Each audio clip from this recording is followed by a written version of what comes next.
When it comes to education for all, I think that all students' needs have to be addressed by the teacher in the classroom regardless of the resources available to the school or to the teacher. I think that this defined relationship needs to be established between each student and the teacher in order for the child to feel comfortable enough to actually learn. There are multiple factors that enable a student to learn, such as there must be a certain level of safety that each student must feel, and that is the responsibility of the teacher to make sure that that happens. ABC is here because we believe in education. We believe in a quality education for all children, especially children from working class families who will benefit from having this access. We're here with a lot of other organizations because we believe it's important to collaborate with the other organizations that share in this vision for equality and access in education. We're here because we work with families that every day tell us about their challenges, and we know how important it is to empower these families to be a part and take ownership of their children's education.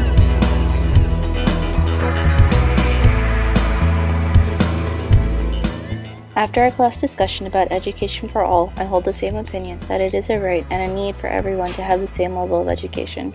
I think that basic education should be mandatory and that everyone has to have at least a high school degree or equivalency, regardless if they want to pursue a college degree or not.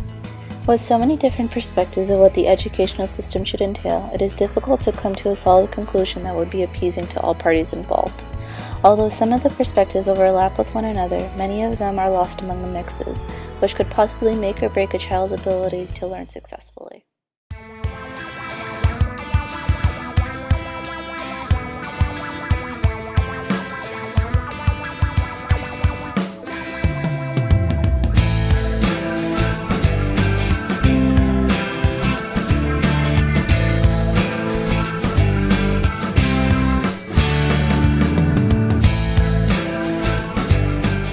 After researching the educational system in Canada and seeing the reason for their success rates is because they work with the students on an individual level, would a similar program be able to be set up and function here in the US in the same way? Since our educational systems and budgets do not allow for such a program as of now, I do not think it would be plausible, but it is definitely something that future educators like myself need to keep in mind because it has been proven to be effective and we should look into something similar.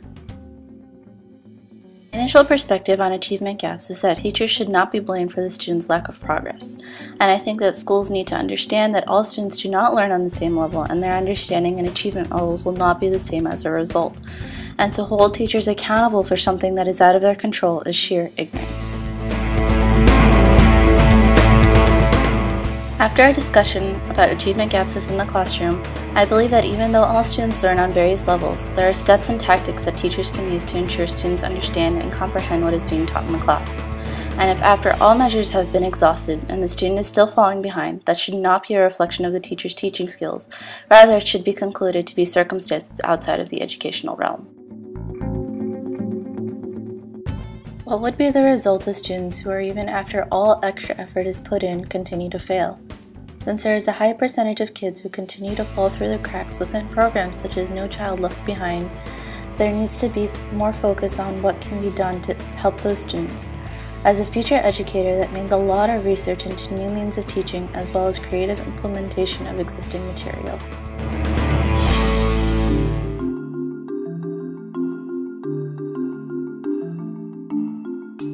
My initial perspective when it comes to technology within the classroom is that it is important for schools to keep their technology up to date as best as they can.